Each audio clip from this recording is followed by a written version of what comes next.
Hola, hola, saludos, bienvenidos a un episodio más de Switch Dejando Huellas, este podcast, que ha inspirado a mucha gente. Prácticamente también hay otro eslogan que es gente inspirando gente. Y muchísimas gracias a todos los que nos siguen por nuestras redes sociales, ya sea por YouTube, por Facebook, por Instagram y por TikTok. Por favor, vayan a seguirnos, inscríbanse al canal también, denle a la campanita también para que puedan recibir las notificaciones. Y bueno, y muchísimas gracias por acompañarnos siempre. De verdad que mi corazón se alegra cuando tenemos historias como la que tenemos el día de hoy, una historia inspiradora totalmente. Y también, por supuesto, gracias a nuestros patrocinadores que hacen posible este espacio, como lo es Productos Diana, que siempre está con nosotros desde hace más de 50 años acompañándonos acá en Costa Rica. Bueno, y también otro de nuestros patrocinadores es Global Legal Group, que también es una corporación totalmente de notarios y abogados que están disponibles para cualquier trámite que desee hacer. También Fígaro, que bueno, es un cuidado de belleza del cabello, de las uñas, de la piel. Totalmente pueden acceder a sus servicios que siempre están para servirle. Y también RG Records, que es otro de nuestros patrocinadores. Todo lo que es audiovisuales, todo lo que es grabación, lo pueden hacer con ellos.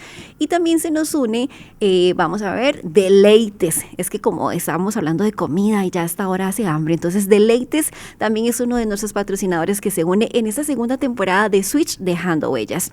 Bueno, y la verdad es que todas las historias acá son demasiado importantes, pero esta me cautivó el corazón desde el día 1 que vi su historia, y por eso está aquí con nosotros nuestro invitado.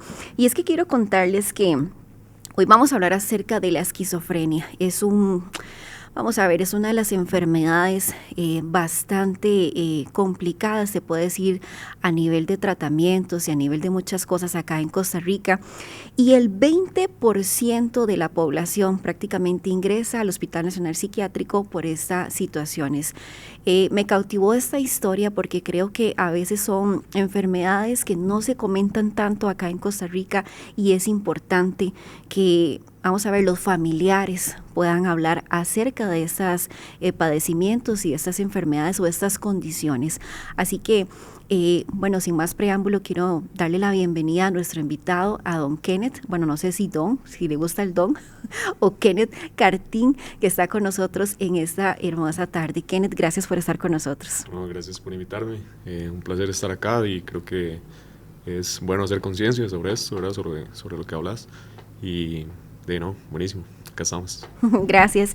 Bueno, quiero decirte que te vi ahí en TikTok, y normalmente soy como muy mala en TikTok, siempre veo y paso los videos, pero me cautivó mucho tu entrevista, que la había hecho un canal de acá de Costa Rica, y me gusta mucho de la forma tan natural que hablas acerca de esta condición, ¿verdad? Y en este caso, pues, vamos a hablar de tu mamita, ¿verdad? De tu mamita Carmen. Correcto. Y también de la parte de como familia pasas estas situaciones, ¿verdad? Así que, Kenneth, esto para la gente que tal vez no tiene mucho conocimiento, que usted tiene más conocimiento de esto que yo, pero la esquizofrenia es un trastorno mental crónico, ¿verdad? Y leyendo en varias cosas, se presenta en la juventud, ¿verdad? Y ahí va progresivamente, ¿verdad? Son como lesiones, ¿verdad? Que se dan al cerebro. Y entonces me gustaría que empecemos primero desde tu concepto, ¿verdad? Para vos, ¿qué es la esquizofrenia? Ok, en la entrevista pasada creo que lo describí muy bien, y lo primero para mí como familiar de alguien que padece esta enfermedad es, primero, creo que es como dolor para uno, ¿verdad? Porque es una enfermedad muy complicada para el que la padece, ¿verdad? En ese caso mi mamá es súper complicada, y utilizo complicada, es una palabra más bien muy, muy leve, pero en realidad es muy fuerte, es algo que honestamente, si no estuviésemos en el siglo XXI con el tratamiento que hay actualmente, creo que la sufriríamos el doble, el triple, y por dicha, ahorita tenemos a la Caja del Seguro Social que nos ayuda en muchas cosas, y como decías, el hospital psiquiátrico, etcétera. Pero para mí, digamos, como familiar de una persona que lo padece, si fue dolor, creo que también es mucha incertidumbre y mucha ignorancia, ¿verdad? Más que todo ignorancia, la gente. Algo que me quedó grabado a mí es como que cuando crecí, ¿verdad? Y empecé como a darle mente a todo esto, y yo sentí como que nadie me hablaba nunca de esas cosas en mi familia. creo que lo primero que sentí es como que la gente, y pasa con muchos problemas en la vida, cuando uno ignora algo por cierto tiempo, como que si uno lo guarda y si no lo veo no existe, ¿verdad? Como que lo bloquea. Ajá, entonces si no lo veo no existe. Tengo un problema, pero guardémoslo en el closet, en el armario, entonces no existe. Creo que con el tema de la esquizofrenia, para la mayoría de gente, por lo menos que he visto, de hecho en mi canal en TikTok, así que me comentan, me ponen mensajes privados, mira, a mí me pasa algo igual, tengo un hermano que padece, tengo una hija, tengo un sobrino, etc. Hay gente que no habla del tema, ¿verdad? Que no se involucra, porque si no aparece la crisis, que es lo peor que puede pasar, entonces, todo está bien, está medicado, no lo veamos, ¿verdad? Y ese es como el primer error que uno comete cuando tiene un familiar con estos padecimientos, porque uno lo que debería hacer es involucrarse lo más que pueda, entender si es una esquizofrenia de qué tipo, ¿verdad? Cómo le puedo ayudar, cómo evitar crisis, cómo estar atento, mira, no se está comportando bien, etcétera, porque también hay cosas, a veces pueden haber recetas de medicamentos que tal vez no eran esos, ¿verdad? Entonces puede ser que la gente confunda que hay una irresponsabilidad de la persona que lo está dejando porque por muchos motivos, porque ya no quiere tomar pastillas o lo que sea, pero también puede ser que tal vez el medicamento que llegó un doctor nuevo, y vos sabes que en los tratamientos médicos hay doctores que se casan con marcas o con tratamientos, entonces también pasó, o sea, lo recuerdo que nos pasó un par de veces, pero tal vez como para volver al punto, sí creo que es como eso, es como mucho dolor para uno, y también sí como ignorancia, incertidumbre, qué va a pasar, cuándo viene la siguiente crisis, ¿verdad? Y tratar también como uno de entender qué parte y es algo que hablaba de hecho con mi esposa muchas veces, qué parte de la forma de comportarse de mi mamá es su personalidad y qué parte es la enfermedad, ¿verdad? Porque una cosa afecta a la otra, y muchas veces uno cree o trata como de, si uno se molesta con ella o lo que sea, tiene que como aprender a discernir qué es ella o qué es, mira, es el medicamento que no está funcionando, porque en la esquizofrenia como tal sí son trastornos de su realidad, entonces puede ser que uno aprende como a discernir si ella está entrando en una crisis o si realmente, puede ser que hoy ande muy feliz, lo que pasa es que como la mayoría de cosas son excesos malos, entonces si la ves demasiado feliz, son toque, ¿por qué está tan feliz? ¿Verdad? ¿Por qué anda tan irritada? Entonces son cosas que uno va aprendiendo con el tiempo a observar, pero sí, es como mucha incertidumbre, como es complicado, pero bueno. Claro. Bueno, según estudios, dice que la esquizofrenia empieza a dar indicios en la adolescencia y bueno, entrando también a la edad adulta. Ahora tras micrófonos comentábamos que también y se está dando como la demencia, ¿verdad? Que normalmente pensamos que la demencia, bueno, puede ser a partir de cierta edad, en la edad de adultez, ¿verdad? Cuando ya lo que le llamamos acá abuelitos, por decirlo de esa manera. Sí. Pero ahora se está dando mucha situación y creo que hay detonantes como la depresión, ¿verdad? Que no podemos confundir una depresión con esta enfermedad, por decirlo de esa manera. En la esquizofrenia podemos ver que hay ya no dije la palabra, alucinaciones, sí. Alucinaciones momentáneas, ¿verdad? Sí. Y que de repente ellos puedes estar muy lúcidos totalmente, ¿verdad? Y viene tal vez una crisis y todo eso, ¿verdad? Entonces esto puede ocurrir a cualquier edad, o sea, no hay una edad específica para esto. ¿A qué edad posiblemente podrías recordar que empezó tu mamá? Ok, bueno, yo ni siquiera había nacido cuando mi mamá le empezó esto. Mi mamá me tuvo a los 33 años, pero según lo que ella me comentaba, creo que las cosas buenas, digamos, de mi mamá y todo, digamos, y también ella lo que tenía una esquizofrenia como tipo afectiva, ¿verdad? Entonces, a ella como que le afectaba mucho la parte emocional, ¿verdad? Y todo eso. Y por hecho ella y yo siempre tuvimos muy buena comunicación, ¿verdad? Siempre hablábamos, nos contábamos de todo. Y ella me contaba que, la crisis a ella se le detonó cuando, como 19, 20, que tuvo un novio, ¿verdad? Ella iba como, en ese entonces, ¿cómo es que le llaman? Como los carismáticos en la iglesia católica, ¿verdad? Ella iba como eso, se congregaba. Y tenía un novio y como que el novio... le había prometido que se iban a casar y le había pintado así las lunas y las estrellas y todo el tema, súper ilusionada y de un pronto a otro la terminó. Entonces, de hecho esos son tipos de detonantes que hay en la vida, ¿verdad? Hay gente que tiene, porque eso es un gen, digamos, que la gente trae, probablemente, de hecho yo en mi genética y lo debo tener, pero hay gente como que se la activa y hay gente que no, ¿verdad? Claro. A las mujeres, lo que he leído es entre 20 y 30 años, y a los hombres es como llegando a los 20 años aproximadamente. O sea, es como la tendencia. Y a mi mamá esa crisis, ¿verdad? De esa depresión, de hecho, que le dio, y verse que ya no se iba a casar con la persona que ella pensó que iba a ser el amor de su vida, y le detonó eso, ¿verdad? Entonces, ya después de eso, y tuvieron que ya internarla, medicarla y todo el tema. Y al inicio, de hecho, me recuerdo que la última vez que estuve en el hospital, viendo el caso con la psicóloga, me enseñaba y ni siquiera entendían qué era lo que tenía. Pasaron ya varios años hasta que la ciencia pudo mejorar, como no sé cuántos, 5 o 6 años, y ya pudieron luego determinar que tenía un tipo de esquizofrenia. Entonces, Kenneth, ¿en qué momento de tu vida dices qué está pasando? ¿O en qué momento te das cuenta que tu mamá actúa diferente a las demás mamás, por decirlo de esa manera? bueno, cuando estaba pequeño, mi mamá tuvo una crisis. Entonces, antes de eso, o sea, mi mamá cuando estaba medicada, todo bien, o sea, ella podía tener una vida normal. De hecho, la gente que la conoce o que la conoció en su normalidad, digamos, mientras estuvo medicada, no sabía que tenía eso, que tenía esa enfermedad.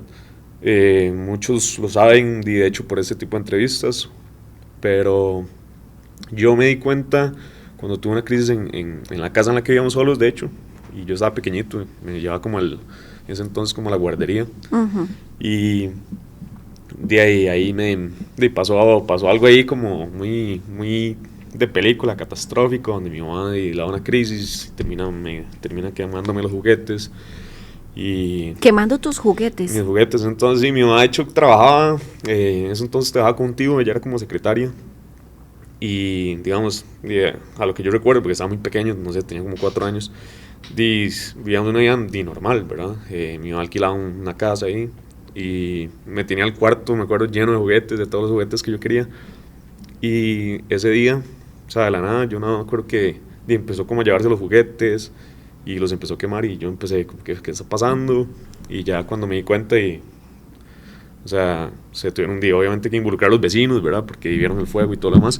Entonces ya ahí llamaron como al 911 y ya llegó. Perdón, ella misma ocasionó el fuego, por decirlo de esa manera. Sí. Y es parte, digamos, como... Luego ella me cuenta, digamos, qué es lo que ella piensa o qué es lo que ella pensaba en ese momento, porque para ellos, como la realidad está alterada, entonces para ellos es algo normal lo que están haciendo. Entonces para ellos los muñecos estaban poseídos, ¿verdad? Ya. Entonces, entonces llegaba y lo que hacía era quemarlos como para quitar ahí la posesión. Y claramente ya después de eso tuvo que llegar el pan y todo lo demás para que ya mi mamá la pusieran como en control y vieran qué hacían con nosotros como tal, y porque mi mamá con un chiquito no podía como seguir con una vida normal, ¿verdad? Porque en cualquier momento podía dejar el medicamento y puede hacer algo peor. También recuerdo como crisis así ya después cuando nos fuimos, porque de ahí nos fuimos donde mi abuela a vivir. Entonces recuerdo una crisis yo estando en la escuela en la que mi mamá era bueno, es una persona es cristiana, ¿verdad? Ella es evangélica, y mi mamá en ese entonces a veces lo que hacía era como que se iba como cuando habían campañas de sanación o de sanidad, ¿verdad? Que a veces hacen, iba, o si escuchaba algo así, entonces se iba. Y el problema, digamos, de esas cosas cuando no se acompaña, digamos, de conocimiento, ¿verdad? Es que hay gente imprudente que puede llegar y dar indicaciones de que a la larga lo que hacen es afectar a la persona, en el caso de mi mamá. Entonces, tal vez llegaban, no sé, me recuerdo pastores de República Dominicana, de Panamá, y llegaban y le decían como: señora, ya usted está sana, deje el medicamento, ¿verdad? Porque ella llegaba y les contaba como lo que pasaba, entonces oraban por ella y le decían eso. Y claramente mi mamá los primeros días estaba feliz, ¿verdad? Y toda emocionada porque ya no tenía que tomar el medicamento, etcétera. Pero como a las semanas ya estaba otra vez en el hospital, ¿verdad? Y no por un tema de fe, porque yo sé que mi mamá es una persona muy, muy devota, muy creyente, sino porque también algo que le decía yo a ella es: agradezca también ¿verdad? Que Dios les ayudó con el medicamento. Si estuviéramos en 1800, usted probablemente no tendría la vida que tiene ahorita, es más, claro, probablemente estarías encerrada en un calabozo o amarrada a un poste, o etcétera. Y creo que así fue como fuimos como dándole vuelta a ese tema, ¿verdad? Para que ella en los últimos años dejara de tener tantas crisis. Pero lamentablemente en ese momento pasaba mucho eso. Entonces sí recuerdo una vez específicamente que Ella iba como para un canal, no sé si todavía existe, Estereovisión. Es una radio. Es una radio, ajá. Y como que le dio una crisis, entonces se salió de la casa y se fue. Y esos días andaba rara, entonces mi abuela me dijo, su mamá está mal y se acaba de ir caminando. Entonces yo me fui detrás de ella y yo tenía, o sea, no sé, como 6 años. Y me fui y ella se montó en el bus en La Uruca, iba para La Juela, que el canal queda por allá. Y yo me fui y me monté detrás de ella y yo andaba en pijamas y todo. Entonces cuando llegamos me siento a la par de ella y entonces yo le decía, mami, mi mamá no reaccionaba, no me volvía a ver, era como si yo no estuviera. Entonces yo me puse a llorar y la gente del bus, me acuerdo que las señoras como, ¿qué está pasando, chiquito? No sé qué. Entonces yo les decía, es que mi mamá no se tomó el medicamento, mi mamá está muy mal, mi mamá esto, ya les contaba. Y entonces todo el mundo empezó a decirle al chofer, como, hey, no, hay que parar el bus y hay que llevarlo a un lugar. Entonces al final el chofer, o sea, llegamos para la abuela, el chofer se desvió, no sé cómo rayos llegamos a una caseta ahí en una delegación, creo que fue en Heredia. Y ahí nos bajaron y ya llegó como otra vez llegó el pánico, como que está pasando otra vez, ¿verdad? Y esa vez me acuerdo que llamaron a una tía, ¿verdad? Porque ya era como la segunda vez. Entonces una tía llegó y cuando estábamos ahí, entonces hablaron con ella y le dijeron como, mira, es que ya su hermana, a pesar de que está con su mamá y no está siguiendo el control del medicamento, vamos a tener que quitar el chiquito y todo lo demás. Y en eso mi mamá como que escuchó todo eso y pum, reaccionó, ¿verdad? Después de estarme ignorando y todo lo demás. Y entonces me acuerdo que mi mamá me agarró y me abrazó y todo el tema, ¿verdad? Entonces yo dije como, el medicamento yo sé que no está, pero mi mamá, digamos, el amor, te sentí yo en ese momento que pudo un montón, ¿verdad? Y creo que sí han sido como las veces que más recuerdo, ¿verdad? Que tal vez como que más me impactaron, total, 100%. O sea, ahorita sé que lloro, pero... Yo también. Pero sí, creo que fue como cuando sentí el amor, porque si yo algo he sentido en la vida es amor, o sea, muchísimo. Yo creo que uno siente cuando uno lo ama, y al día de hoy me siento súper amado por mi mamá, a pesar de todo lo que ha tenido, y obviamente se lo estoy devolviendo, a pesar de todo lo que ha pasado, pero de todo bien. Kenneth, esas lágrimas que hoy brotan de ti, es gratitud por el amor. Y este podcast se llama El amor fue más fuerte que la enfermedad. Y eso es lo que nos estás demostrando en este momento, porque cuando me dices que tu mamá reaccionó, yo soy mamá y no me puedo imaginar si en este momento me dicen que me van a quitar a mis hijos. O sea, yo creo que lo mismo que hizo Dios por nosotros, dar a su hijo la vida, ¿verdad? Yo creo que lo haríamos. Entonces creo que en cualquier circunstancia daríamos la vida por un hijo. Y creo que ahora que dices, bueno, mi mamá no estaba medicada, o sea, como para decir ya está como en ese ride, pero lo que volvió en sí a ella fue recordar, ahí está Kenneth. Total, 100%, sí. Y qué lindo que el amor sea más fuerte que cualquier diagnóstico.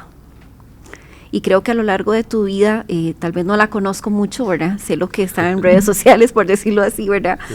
Pero creo que el amor siempre ha estado presente y eso es lo más hermoso que nos estás dejando en este momento. Kenneth, me dices que en ese momento tenías 6 años, pero has crecido con ese episodio, ¿verdad? Sí. Entonces, ¿alguna vez te preguntaste por qué me tocó vivir a mí esta situación? Sí, claro. Muchas. Y especialmente creo que el tema de no tener como el conocimiento de por qué pasa esto, como la duda, y como le digo, y uno pequeño obviamente lo que hace es, bueno, me acuerdo tal vez en su manera de ayudar a algunos tíos, tal vez, bueno, una vez recuerdo, ellos trataban igual de no involucrarse mucho, por lo mismo, ¿verdad? Como que si no lo veo no existe. Y una vez tal vez en una crisis, me acuerdo que un tío me llevó con la esposa y me llevaron como a comer a un mall y no sé, a distraerme, pero no se hablaba nunca el tema, ¿me entienden? Entonces, para uno, o sea, obviamente ya me distraía, no estar viendo a mi mamá así, o no estar pensando que mi mamá estaba en el hospital o lo que sea, pero yo sí tenía dudas y quería saber qué pasaba y por qué pasaba eso. Digamos que a mí las dudas y todo eso se me fue, digo, en la adolescencia uno y trata como de igual estar en otras, ¿verdad? De hecho recuerdo que yo pasaba mucho fuera de la casa, pasaba mucho con mis amigos, yo desde, no sé, desde que tengo memoria, o sea, desde los 10, 11 años que salía solo, yo me iba a jugar, llegaba tardísimo, apenas amanecía igual me ponía a jugar, siempre pasaba como tratando como de distraerme. Y obviamente lo entiendo con el tiempo, ¿verdad? Estaba tratando como de evadir todos los problemas. Y igual ya cuando crecí, estuve en el colegio, pasaba donde mis amigos, me iba a dormir donde amigos. Y mi mamá me reclamaba mucho eso, como, ¿qué? No sé, tiene que estar aquí y todo lo demás. Pero creo yo que también era como el tema de oírle los problemas, oírle esas cosas, ¿verdad? Y ya después, ya cuando me involucro, cuando uno tiene un poquito más como de conciencia, madurez, que es cuando ya salgo como el coli, entonces ya me involucro. Recuerdo que mi mamá tuvo una crisis también. Entonces ya ahí sí fui, me senté a hablar con el doctor, lo que nadie en mi familia, digamos, mi mamá tuvo 15 hermanos, ¿verdad? Y vos sabes que antes Sí. las familias eran grandísimas. Y digamos, mi abuela igual, también complicado, ¿verdad? Otra crianza, otra forma de pensar. Tampoco nunca se sentó a hablar con nadie de esto, ni porque mi hija tiene esto, es normal que ella tenga esto, ¿qué puedo hacer para ayudarle?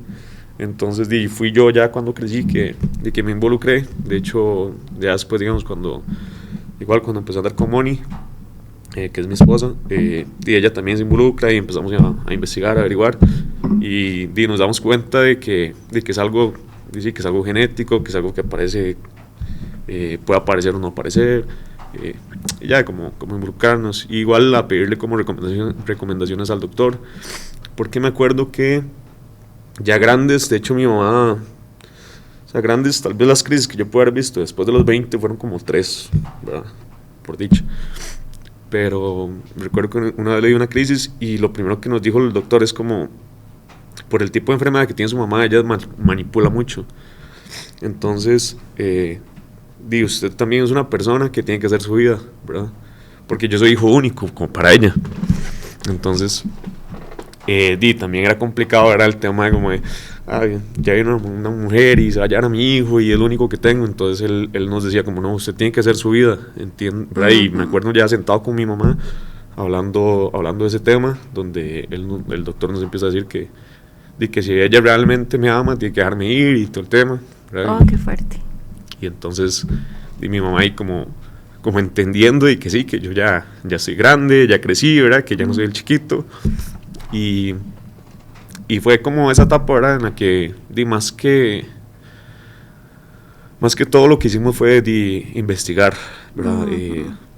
Saber qué podíamos hacer, y creo que fueron los mejores años. O sea, honestamente sí, como le digo, tal vez tres crisis en 10 años, y fue lo mejor, porque antes, o sea, yo recuerdo que era como cada año, le pasaba algo.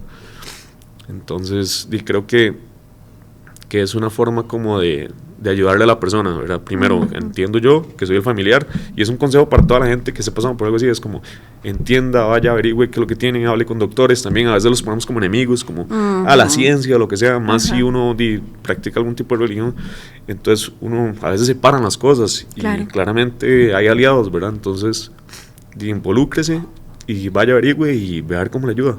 Y creo que desde que hicimos eso, las cosas cambiaron un montón, hasta que, bueno, pasó la última crisis, que eso fue todo un tema, porque la última crisis de mi mamá estamos en el 2026, en el 2024, en diciembre, fue el regalo de Navidad, de hecho, lamentablemente, fue un 25 de diciembre, y esa vez yo sentí, de hecho, yo me acuerdo el día que me llamó una vecina y me dijo, es que su mamá no sé, dejó como tuvo el agua abierta de la casa y se está regando todo. Entonces, yo, qué rayos, y no aparece y no la encuentran, y entonces recuerdo que yo me levanté y le dije a Moni como, oh no, ¿qué pasa si esta vez es diferente? Le dije yo, no sé, sentí eso, ¿verdad? Y ya nos fuimos en el carro y a buscarla y todo, y no la encontrábamos.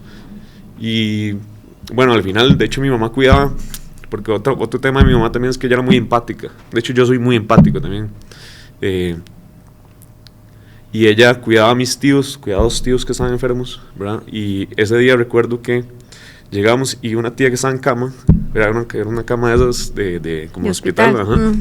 Y mi mamá la dejó así, me echó una V a mi tía, por decirte, digamos, en ese momento, de hecho, yo me acuerdo, y nos dio como risa y todo, y mi tía, ¿qué le pasó a su mamá, verdad? Y mi tía, de hecho, era como una chiquita, ya falleció el año pasado, mi tía, y entonces yo me quedé como, y entonces ya la fuimos a buscar y no la encontrábamos, y yo lo primero que pensaba cuando le da una crisis es, la atropelló un carro, ¿verdad? Porque muchas veces le da por quitarse la ropa, tirarse en los carros, y cosas así, obviamente. Eso te iba a preguntar, Kenneth, ¿cómo son las crisis? Supongo que a todos los pacientes es diferente, ¿verdad? Pero digamos, en el caso de tu mamá, ¿cuáles son los indicios que usted dice, ahí viene una crisis? Okay. O está en una crisis. Sí, bueno, primero se vuelven muy paranoicos. Bueno, ella, específicamente ella, se volvía muy paranoica, pensaba que siempre la andaban persiguiendo, escuchaba que había alguien en el techo, me empezaba a decir que el vecino la pasaba espiando. Entonces, cuando empezaba como esas cosas, ya era como una alarma para uno. Alerta. Y era como, ¿qué hacemos? O sea, y empezaba a hablar con ella y la cuestionaba. Y también con el tema de su creencia, digamos, en Dios y todo lo demás, y también me apoyaba en eso para cuestionarla, como, o sea, si usted realmente es una persona, digamos, creyente, usted no me tiene que mentir, ¿verdad? Porque eso está mal. Entonces, llegaba y la cuestionaba, y muchas veces me dijo como, no, sí, dejé el medicamento, ¿verdad? Entonces, uno aprende con el tiempo y como esos tips, a ver qué está pasando, pero en el caso de ella, ya así la crisis, digamos, y ya estaba, digamos, como detonada como tal, o sea, no, ahí no hay nada que hacer, o sea, yo no puedo llegar y darle el medicamento yo, tengo que llevarla sí o sí, y a ella, bueno, y ese día al final la encontraron, de hecho el día que le dio esa crisis, como por la Pozuelo, la encontraron ahí, andaba como caminando desnuda, y entonces como que la gente empezó a llamar. Por dicha no la empezaron a grabar, que es otro tema, ¿verdad? Que hoy en día la gente piensa que cuando alguien así o trastornado o golpeando a alguien de la nada, lo primero que piensan es que son drogas. Puede ser, sí, hoy en día es probable, pero también hay personas con trastornos mentales, depresiones, mucho estrés también que causan todo ese tipo de cosas. Y bueno, ese día la montaron ahí en un pick-up y la policía se la llevó. Y al rato, bueno, llamé al 911 a reportarle y al ratito me volvieron a llamar como a los 5 minutos. Mira, tenemos una persona con esas características que está en el hospital, más bien andan buscando a la familia, y porque ella andaba sin documentos y nada. Y ese día llegamos y, bueno, de hecho los policías, por decirte, eran una pareja de policías, estaban todos asustados porque él estaba mi mamá y era como irreconocible, digamos. Digamos, la mirada tenía perdida y todo lo demás. De hecho, dejé a Moni con ella. Moni nunca le había visto una crisis tan fuerte, como sabes. Y Moni estaba toda asustada, no sabía ni qué hacer. Porque un toque como que me mandan a mí a llenar los papeles al hospital y mi mamá como que se quería ir. Entonces, Moni se le puso al frente y bueno, me decía Moni que no sabe, o sea, que se sintió, digamos, como como una película de terror, que sentía que en cualquier momento la golpeaba o le decía algo. Porque también tienden a ser a veces agresivos. En el caso de mi mamá no, pero tal vez ella, digamos, si sentía tal vez como una amenaza, podía defenderse, digamos, por ella. Bueno, no era como que iba a llegar a atacar a alguien. Pero esa vez sí fue como heavy, fue feo. Pero bueno, ya después de eso la internaron y estuvo como un mes. Y fuimos a verla y casi que todas las semanas íbamos a verla. Y sí notaba yo que como que la recuperación no era igual que las otras veces. Porque por lo general cuando mi mamá llegaba al hospital, lo que hacían es que la amarraban, la sedaban y le dan un medicamento. Y a los días, o sea, par de días ya estaba como si le hubieran reseteado, estaba normal, ¿verdad? Y esa vez recuerdo que llegaba uno y ella empezaba a hablar como cosas que nada que ver, me salía con cosas que no entendía yo. Y ya después, bueno, cuando le dieron la salida, la llevamos a la casa de nosotros, estuvo con nosotros como un mes, y a pesar de que yo le daba el medicamento, era obviamente para ver si estaba bien y todo, como que veía que no había avance, como que veía que estaba muy paranoica. Yo entrenaba futsal, entonces llegaba a los entrenamientos en la noche y mi mamá estaba así como, cuando abríamos la puerta, como, uy, ¿quién viene ahí? Y no somos nosotros, es que hay un señor que andaba por aquí. Y yo, mami, que hay cámaras, y entonces yo le ponía las cámaras, vea, no hay nadie, qué raro, así que... O me decía, es que por aquí pasan muchos carros. Y yo, sí, mami, es una vía pública. Entonces, cosas así que al final me llevaron otra vez a hacer una consulta al hospital. Me fui con ella como para ver qué estaba pasando, porque yo dije, mi mamá está así, puede ser algún medicamento. Entonces la doctora que me atendió en ese momento me explicó que no, que mira, es que qué raro que no le hayan hecho como a uno cuando hacen salidas, por lo general lo llaman y le explican, y esa vez como que ellos estaban como la epicrisis, digamos, pero esa vez como que tenían muchos usuarios ahí, entonces no tenían tiempo los doctores, entonces solamente le dieron una salida y ya, Entonces yo fui y pregunté y la doctora me dijo que es que mi mamá ya tenía un tema así de demencia como tal, por tantas crisis a lo largo de su vida, ¿verdad? Que fueron más de 20 crisis. Entonces se le dañó el cerebro, la parte frontotemporal del cerebro, y se habían muerto muchas neuronas. De hecho el cerebro, cuando le hicieron ahí una resonancia y no sé qué, el cerebro estaba más pequeño, y que ya esa era su, o sea, me lo dijo con mi mamá a la par y mi mamá no entendía nada de lo que estaba diciendo. Y de hecho, ¿sabes?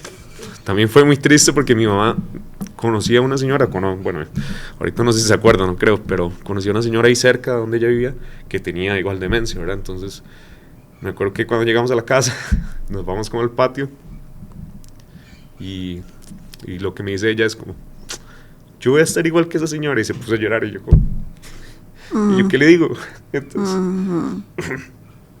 me acuerdo que yo le decía como, sí, mami, hay que aprovechar los días, no sé qué. Y ya, y como que la abracé.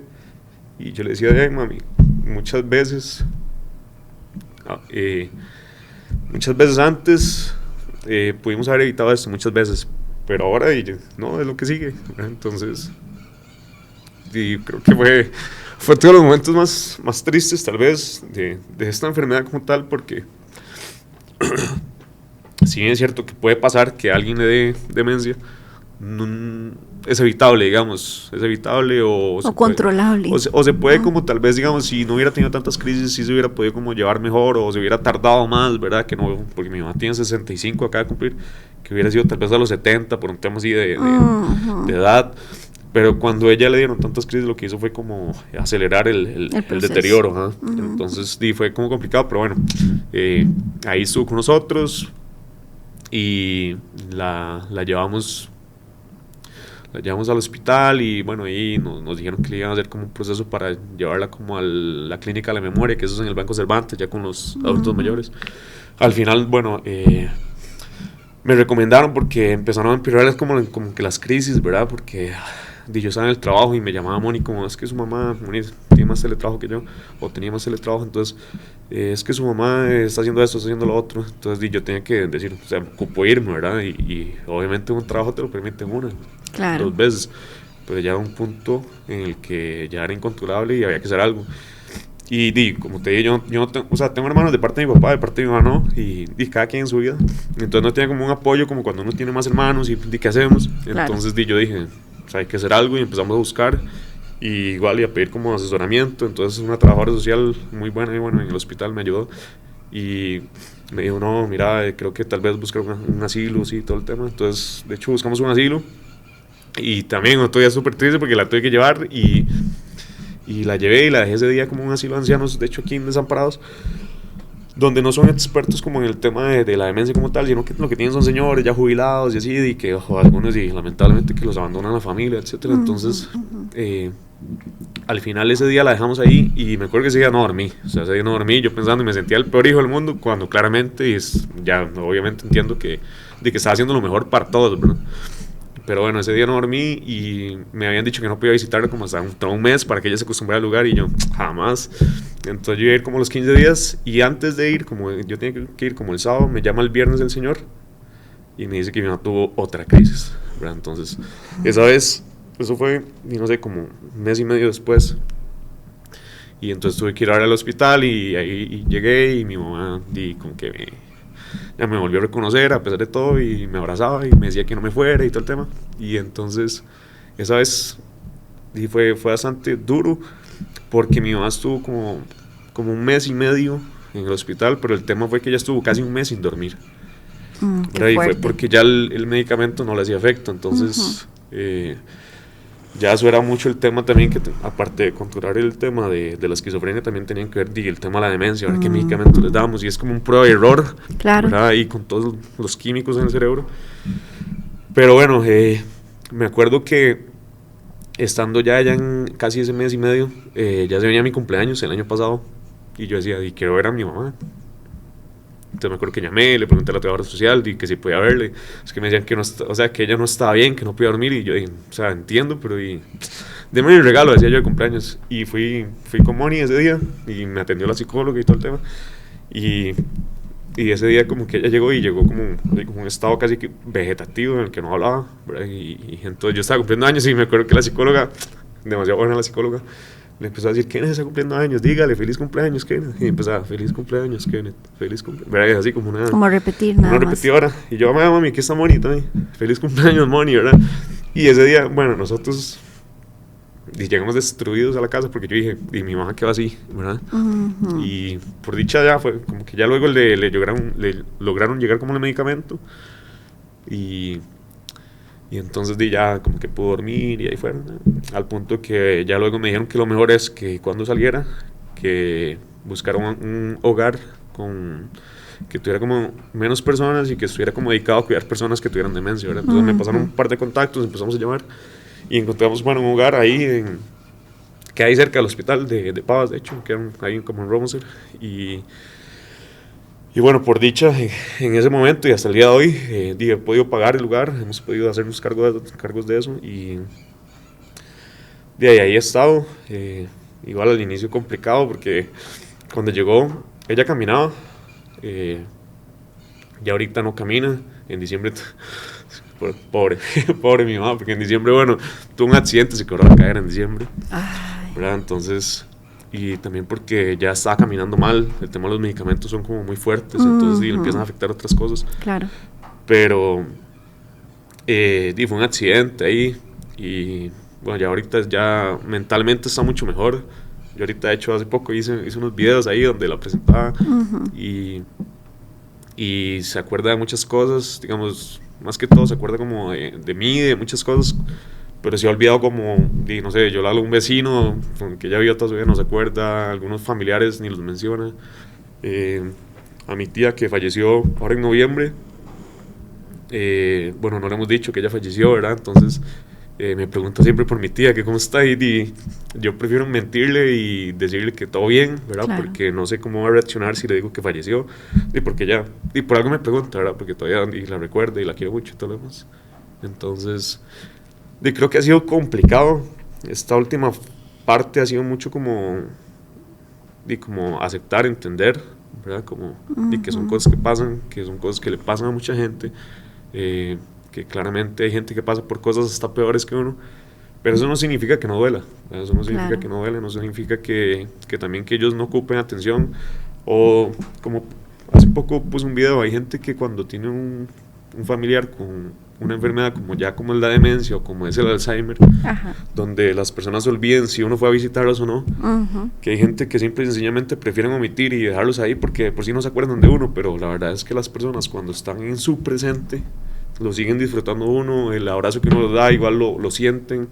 Si ese día se comieron un helado, les supo riquísimo, ¿verdad? Entonces creo que estamos en esa parte en la que estamos dándole como de esa calidad de vida, ¿verdad? Y si ella, por ejemplo, dice, me acuerdo que había dicho una vez que se antojó de pizza, entonces si uno tiene la posibilidad, la lleva a comer pizza, o le lleva pollo, lo que ella quiera, para que siga disfrutando la vida, ¿verdad? Y siga disfrutando su presente, que es lo que tiene en ese momento. Kenneth, quiero hacerte dos preguntas muy puntuales. Cuando ella está en crisis, ¿cómo haces para decirle soy yo, Kenneth? O sea, para que ella reaccione conforme a tu voz. ¿Cómo haces para hacerla entrar en sí, por decirlo, o a calmarla? Sí, bueno, creo que todas las veces, por lo menos que tengo memoria, cuando ya ha pasado algo así, con solo yo decirle, mami soy yo, abrazarla, ¿verdad? Y como calmarla, y ella lo entendía, o sea, eso siempre estuvo, siempre hubo como esa conexión, y vacilón, porque digamos, por ejemplo, me acuerdo que una vez, una crisis que le dio, me llevé a un amigo en ese momento, que tenía, lo llevé, yo, es que mi mamá le pasó algo, pero ocupo que me ayude porque hay que llevarla en un carro y va manejando mi tío y yo ocupo ir de un lado, se vaya al otro, porque si no ya se puede salir, ¿verdad? Y no sabe uno cómo reacciona. Y me acuerdo que mi mamá ese día andaba desatada y empezó como a cantar y decía cosas rarísimas, y a mi amigo lo volví a ver y le decía un poco de cosas, y o sea, ese man quedó traumado, así digo. Y yo me acuerdo que yo la abrazaba y me acuerdo que le había puesto como una manta blanca a mi mamá. Y entonces ya después de que le puse como la manta blanca encima, ella se tranquilizó, y entonces luego de la crisis ya cuando salió del hospital y todo, me contaba que es que ella en ese momento sentía que como le puse la manta, que eso era de que ella se convertía en la Virgen María. Okay. Entonces ahí es donde también hay que tener como el tema del cuidado con ser extremos, ¿verdad? O discernir esas Cuidadoso, cosas sí. para no volverse también, porque mi mamá tal vez, una de las cosas que a mí digamos que yo digo, qué lástima, porque tal vez ella pudo haber disfrutado un poquito más la vida sin dejar de lado el tema de ir a la iglesia, de ser devoto y todo lo demás, porque tal vez como que su refugio, como ella creía que ella estaba, no sé, poseída o le habían echado una maldición o lo que sea, entonces creía que yendo solo a la iglesia le iban a sanar de sus demonios o lo que fuese, pero dejó tal vez como de hacer cosas que a ella le gustaban, ¿verdad? No sé, muchas cosas, entonces yo creo que todo en exceso es malo, de eso estoy claro, pero bueno, por dicha siempre me reconoció y nunca hizo falta así como, no sé, como ponerse violento con ella ni nada. Por dicha siempre me escuchó. La otra pregunta que te quiero hacer es, en los momentos de lucidez, por decirlo de esa manera, ¿qué son los temas que te gustaría, digamos, que ella se lleve en ese momento? O sea, actualmente cuando lo veo.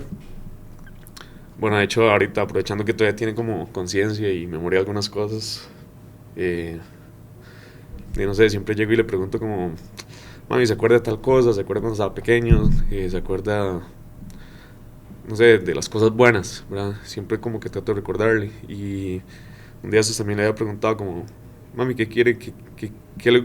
¿A usted qué le hubiera gustado que yo hubiese sido? O sea, que como profesional o como persona. Y me dijo, no, nada más, viva la vida, ¿verdad? Entonces, creo que esas cosas a uno le hacen bien, ¿verdad? Creo que mi mamá siempre fue como muy, no sé, en eso muy abierta, ¿verdad? Con el tema de tal vez de no pasarme como sus traumas, a pesar de que sé que tuvo muchos, no solamente esta enfermedad. Y como suele pasar, ¿verdad? Bueno, usted que es mamá, cuando uno es papá, que yo espero algún día hacerlo, uno trata de criarlo mejor de lo que pudieron haberlo criado uno, ¿verdad? Entonces mi mamá creo que en eso sí, como te digo, fue más comunicativa, ya no recibió mucho amor de pequeña, de hecho ya me decía que el papá la abrazó una vez, el día antes de morir, entonces creo que ella fue demasiado amorosa, demasiado comunicativa, cosa que ella nunca le dieron comunicación ni le explicaban, ¿verdad? Antes era como primero el golpe y después vaya a ver por qué se lo di.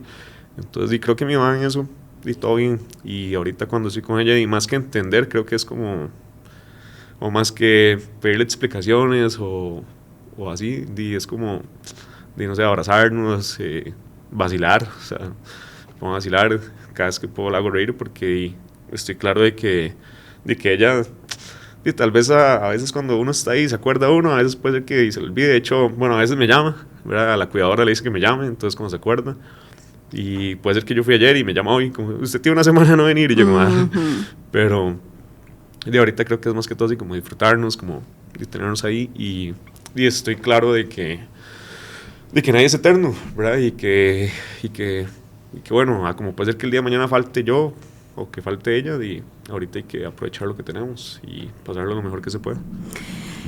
Kenneth, prácticamente ya el tiempo se nos está acabando. Bueno, hemos estado hablando mucho de tu mamá, ¿verdad? Pero me gustaría saber cómo te has sentido con todo esto. O sea, ¿te cambió la vida? ¿Cambiarías algo en ese momento?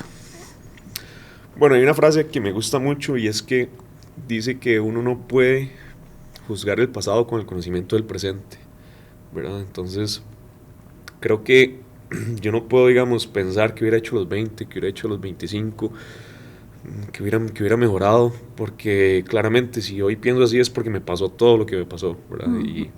Y también porque tuve la mamá que tuve, y tenía que pasar por todo eso para ser la persona que soy hoy. Entonces me siento a la vez agradecido porque sé que mi mamá, con todo lo que tuvo, con todo lo que pasó, dio lo mejor por mí, de eso estoy claro. Y yo creo que ahorita no cambiaría nada, o sea, a pesar de todo no cambiaría nada porque lo hacen a uno ser una persona, como te digo, empática, pero no solo empática, sino una persona fuerte, una persona que puede ayudar a los demás, que puede ser ejemplo para muchas personas también y que le puede ayudar a otros. Entonces sí creo que mi mamá hizo un buen trabajo por lo menos en criar una persona íntegra, una persona de buenos valores, que también que aprendió al verla a ella de cómo tal vez mucha gente, no sé, se le montaba por el tipo de enfermedad que tenía, ¿verdad? Como que no le ayudaban o lo que fuese.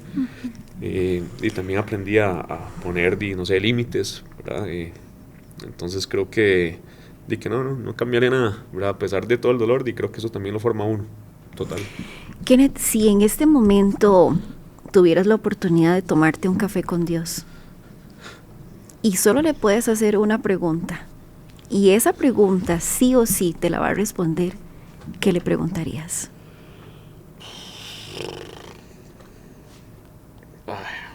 Una sola pregunta.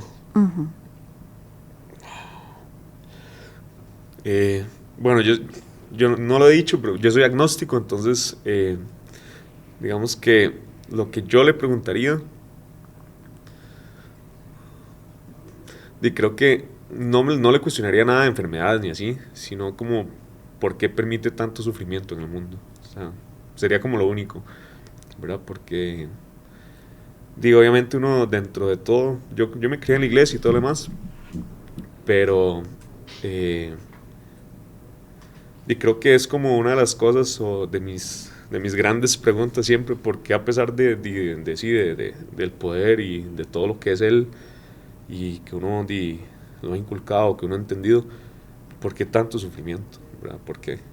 Porque si se puede evitar, si Él podría evitarlo, creo que, y no solo por mí, por mucha gente, ¿verdad? Entonces, creo que sería la única pregunta. ¿Tienes alguna noción que te respondería algo? No. ¿De esa pregunta? No.